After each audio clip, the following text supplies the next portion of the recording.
melletti ház első emeletén, úgy látszik nem tud örülni. Időnként hangosan sóhajt, saragos pillantásokat vet a piacon lévő nagy sürgésforgásra, ahol mindenféle dolgokat kínáltak meg vételre, mert holnap karácsony lesz. Egy kis fiú mindentől megnézett, öröméves sapkáját magasan a levegőbe dobta, és így kiáltott fel. Hurrá, holnap karácsony van, örüljetek velem mindnyájan! Esztelenség, csöpögő szöveg. De rövid idő múlva ismét kitekintett, észrevette, hogy egy öreg anyóka egy fiú karjára támaszkodva egy bolti előtt megállt és játékszereket vásárolt. Ezután kiválasztottak egy csinos kis fenyőfát, amit a fiú magára emelt, és mindketten boldog arccal hagyták el a piacot. Bárcsak én is ilyen boldog lennék, lennék bár szegény, mint ez az asszony, csak volna itt túlzányos gyermekei. Ó, mindenki örül, még a legszegényebbek is. Én gazdag, mondhatatlan, boldogtalan és elhagyatott vagyok.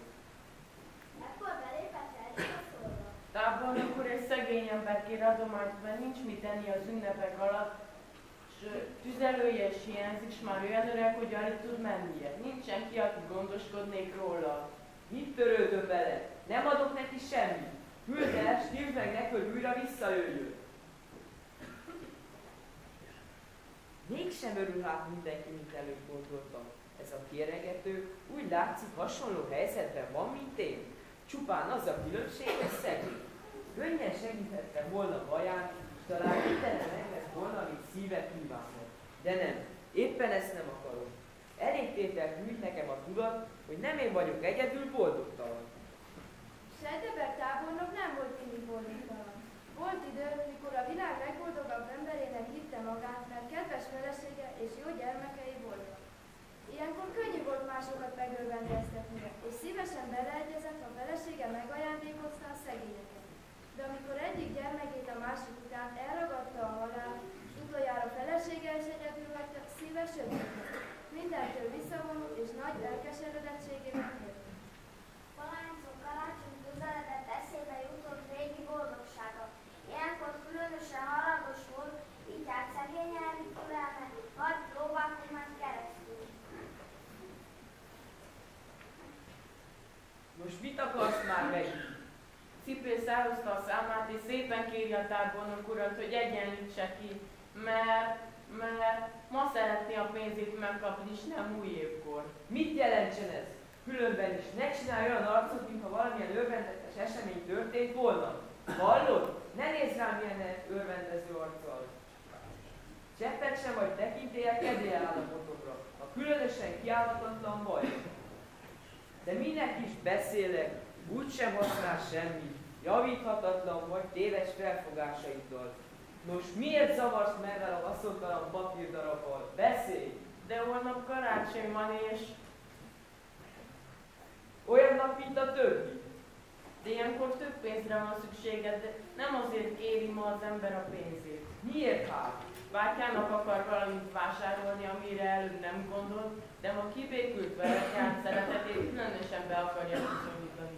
De ez hiányzik a szükséges pénz. Sejteber tábornok nem válaszolt, hanem keserű tekintetét egy előtt álló képre vetette. Feleségének és gyermekeinek képe volt ez, melyet hosszú gyászfátyoltak. Henrik nem tudta felfogni, miért nézi ki oly keserű tekintettel ezt a képet. Később eszébe jutott ennek oka.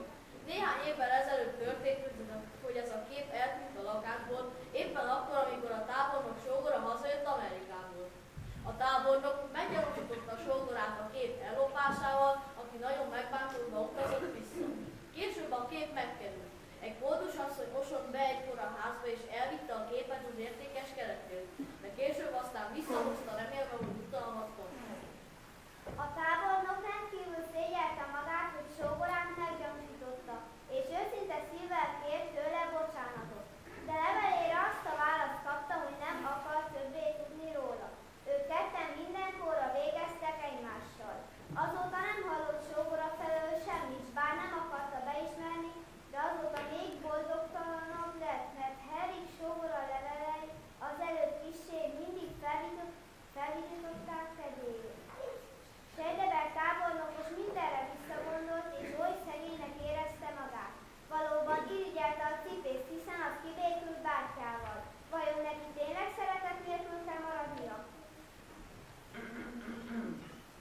még itt vagy?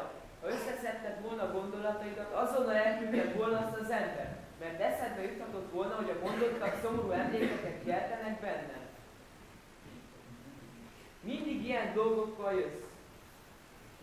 Tudd meg, nem fogom ennek az embernek a kérését teljesíteni. Jöjjön vissza néhány nap múlva. De nagy örömet szeretne vele annak az embernek. Lehet, de nem akarok. De a tábornok úr is örülne, mert aki másokat boldogít, maga sem marad boldogtalan. Hallgass, fecsegésedet nem akarom hallani. Ha megint bolond kedvedben vagy, miért nem mégy és teszed, amit parancsoltam? Nos, mit akarsz már megnyitni? Egy szegény asszony akarná szép dolgait eladni. Bejöhet, hogy megmutassa a tábornok úrnak. Mi jut eszedbe? Mit csináljak vele? Tudnod kellene, hogy nem kell engem ilyen dolgokkal megterhelni. Nos, mit állsz még itt? Nem használok csecsebecséket. De az asszony nem gondolja, hogy a tábornok úr ajándékot akar vásárolni. Nekem sem ajándékoz senki semmit. Neked se jusson eszedbe, hogy én ajándékozzak valamit. Most már tudod véleményemet. Mehetsz. Másképp volt valamikor. Borzasztó, hogy mindig ilyen dolgokkal jön. Már tudnia kellene, hogy nem ér el semmilyen cél, de nem tudja elfeledni a régi boldog időket, mikor mindig teljesítettem kérését, a szegényekről volt szó. De most, mikor én is boldogtalan vagyok, nem fogok senkit boldogítani. Szeretném tudni, boldogok-e azok, akik a felső emeleten laknak? Fogják érezni karácsonykor az anya hiányát? A tábornok gondolatait megzavart egy kis belépése, aki eljött, hogy felolvasást tartson a tábornok úrnak. Kiadta az öreg úr, sokat betegeskedett, gyönge szemei miatt nem olvasható. Luther Pál Henrik kis barátja minden nap lejött, felolvasta a legújabb híreket. A kis Pál tanítónak volt a fia, ki a ház második emeletén lakott. A család apa és 7 gyerekből állt, kik közül a legidősebb a 18 éves leány helyettesítette az édesanyját, aki az év folyamán halt meg. Beleegyezik tábornok úr, hogy most felolvassak? Igen. Olcsóbb lesz az ügyvéd. 10%-os átcsökkentést ígérnek a vendéglátó ipari Ti is egységek. fogtok karácsonyfát díszíteni? Már fel is van díszítve. Én is segítettem Máriának. Örültök, hogy karácsony van? Ó, de mennyire örülünk. Karácsony a legszebb ünnep, legjobban szeretem a karácsonyi énekeket. Kis Olvasd testvéreim, tovább! az intézkedés üdvözlik az illetékesek. Vali fölsietett a lépcsőn a lakásába, hogy kis testvérei már nagyon várták, hogy karácsonyi történeteket mesélnek. Ezt senki sem értette olyan jól, mint Pál. Mária sok dolga miatt nem foglalkozhatott el. Mikor a tábornok úr felébredt, csodálkozva tekintett körül a szobában. Már elmentem, kisfiúk. Szerettem volna tőle megkérdezni, miért örülnek. Ha az ajándékoknak örülnének, megmondta volna. Annak nem örülnek. Örülni tudnak dacára, hogy nincsen anyjuk. Miképp lehet az? Gondolkozott, de nem tudta ezt a rejtvényt megoldani. Annyira foglalkozott vele, hogy nem értette Henriket, hogy a nevelközésnél megkérdezte tőle. Megengedi tábornok úr, hogy holnap elmenjek az Isten tiszteletre? Igen, nem bánom.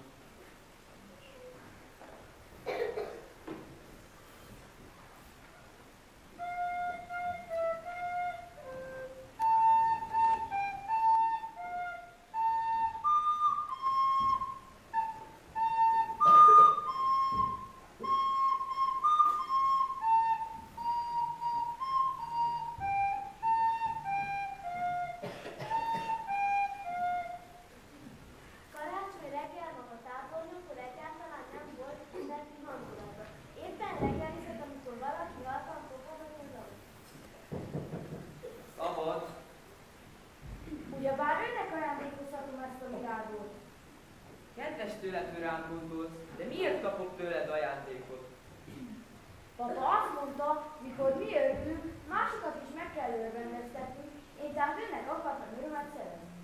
Tehát boldogok vagytok? Nem szomorkodtok mamátok halála miatt? Szeretnénk, ha még köztünk lenne, de most a mennyben van, ahol minden olyan szép, és igazán nem lenne tőlünk szép, ha ezt a boldogságot megvizsgálnénk tőle, és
Bár én is nyerhetnék ilyen hitet.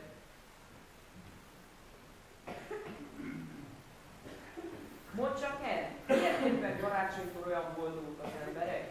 Mert ezen a napon részesült az emberiség a legnagyobb boldogságba, a legtökéletesebb bűben, örökre el volnánk veszve a Isten mérhetetlen szeretetében, el nem küldte volna hozzánk a fiát, hogy megváltson bennünket. Tudod-e biztosan, hogy nem fogsz elveszni? Igen, ezt egészen biztosan tudom, mert aki hisz a fiúban, annak örök élete van. Te boldog ember vagy, de mondd meg nekem, őszintén mit gondolsz, van elég számomra segítség? Nem kell elmondanom, mi van a szívemben, már nagyon jól ismersz, elég sokszor szenvedtél modorok miatt. Lehetnék én is olyan boldog, mint Pál, mint te és még sokan mások? Egészen biztos a tábornok, uram. De honnan tudod ezt? Isten igéjében van, hogy senki sem lesz kizárva, hiszen azért adta fiát, hogy általa bűneink bocsánatát nyerjünk. Ezt magam szeretném olvasni, légy szíves, hozd ide feleségem Bibliáját. De nem szabad szemét előzetnie. Hívjon le Pált, ő szívesen olvas fölött. Vagy kedves Henry, saját szememmel akarok róla meggyőződni, van elég számomra segítség. Sejtebert tábornok mélyen belemerült Isten igébe, így bösvény után sóvá. Vágy töltötte el egészen. Minél tovább olvasott, annál világosabb lett szelleme, képkedései lassan múlni kezdtek, és egyre biztosabb lett abban, hogy van még segítség számára. Itt van a kedves vers, mert úgy szerette Isten a világot, hogy egyszülött fiát adnak, hogyha valaki hisz ő benne, el ne vesszen, hanem örök élete legyen. Hiszek, kedves uram, segíts legyőzni hitetlenségemet. Este sokáig feküdt ébren ágyában, és a nap eseményeire gondolt. Be kellett ismernie, hogy ilyen áldásos karácsonya még sosem volt, akkor sem, mikor jövői még élnek, mert most végre megnyílt a szeme.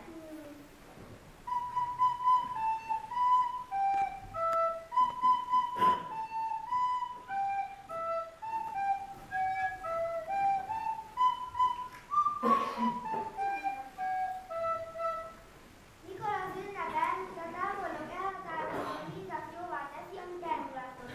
Tudnélik másokat megajándékozni. Csak azt nem tudta, miképpen kezdje meg, ezért Henryhez fordult. Ismered azt az embert, aki karácsony előtt itt volt, és én nem utasítottam? Szeretnék neki örömet szerezni. Kérdeztem volna, akik majd megtalálunk. Jó, hosszú ruhája volt? Igen, látszott, hogy fázik, mert nem volt felöltője. Cipőre is szüksége volna, és egy meleg sárra. Alsó ruhája is alig van. Te vásárolnál ezeket a dolgokat? Védj jó holmit, és ha még eszedbe jut valami, hozd el. Elintézem. Várj csak, Henry! Tudod-e, hol lakik az az asszony, aki karácsony előtt eladni akart valamit? Itt lakik a hátsóházban. Őt megy is 4 gyermekről kell gondoskodnia. Mit adhatnánk Pálnak? Valami szépnek kell lennie, de minek tudnak igazán örülni? Egy egedűt óhajtana. Egyszer elmondta nekem bizalommal. Most tehát már van számára ajándék, de mit kívánsz magadnak, te Henry? Ó, uram, nekem nincsen kívánságom. Én boldog vagyok, mert ön is boldog. Ezt tudom, de neked is kell valami. Szükséged van új vasárnapi öltönyért. Menj, keres valami finom posztot, és vértes mindjárt véretet magadnak. Úgy, most láss hozzá, hogy mindezt elintézzed. Öröndező hagyta el a szobát Henry, hogy az átvett utasításokat elintézze. Mikor hosszabb idő múlva visszajött, ő meg volt elhelve csomagokkal, hogy alig tudott mozogni. Urának legnagyobb megelégedésére mindent elvégzett. Miután mindent becsomagoltak, Henry újra útra indult, hogy az ajándékokat rendeltetési helyükre vigye, hogy mennyi boldogságot vitt ezáltal magába a házakba, nem lehet leírni. Mikor visszajött, elmondta a tábornoknak, aki elhatározta, hogy ezentúl nagyobb mértékben tesz jót.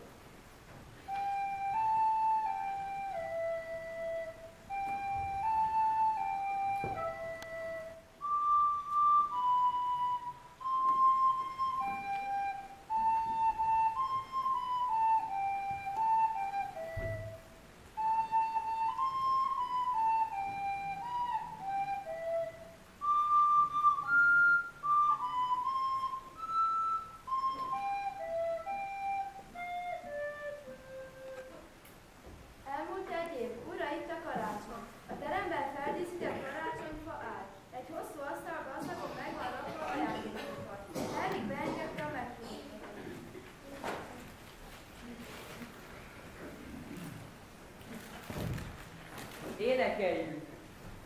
Mennyről az angyal, eljött hozzátok, pásztorok, pásztorok, hogy Betlehembe sietve menve, lássátok, lássátok.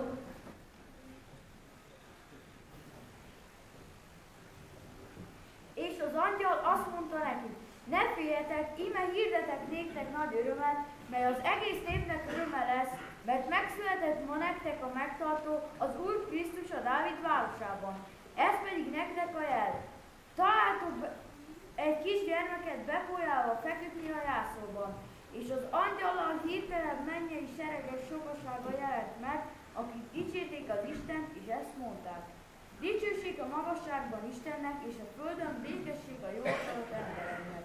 Mert úgy szerette Isten a világot, hogy az ő egyszülött fiát adta, ha valaki hiszen ő benne, el ne veszem, hanem örök élete legyen. Ezután a hűséges Henrik is kiosztotta a vendégeknek az ajándékokat, akik megköszönve rendben hazatértek.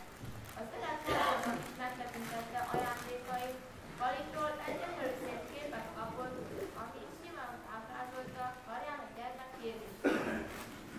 Mostan bocsátod Uramat e szolgádat békével, mert szemeim látták a te üdvösségedet. És még valami, egy levél, vajon kikről?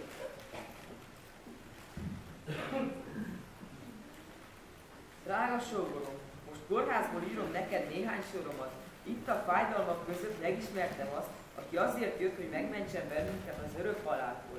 Megtaláltam megváltómat. Bocsáss meg, hogy csekély hibád miatt oly soká haragudtam rád. Szeretném még egyszer megmondani neked, hogy nagyon szeretlek. Áldott legyen az Úr az ő kimondhatatlan jóságáért. Így lett a boldogtalan Sejdeber tábornokból Istennek nagyon boldog gyermeke és szerető szívű szolgája, aki további életében mindig csak azt kereste, hogyan tehetett boldoggá.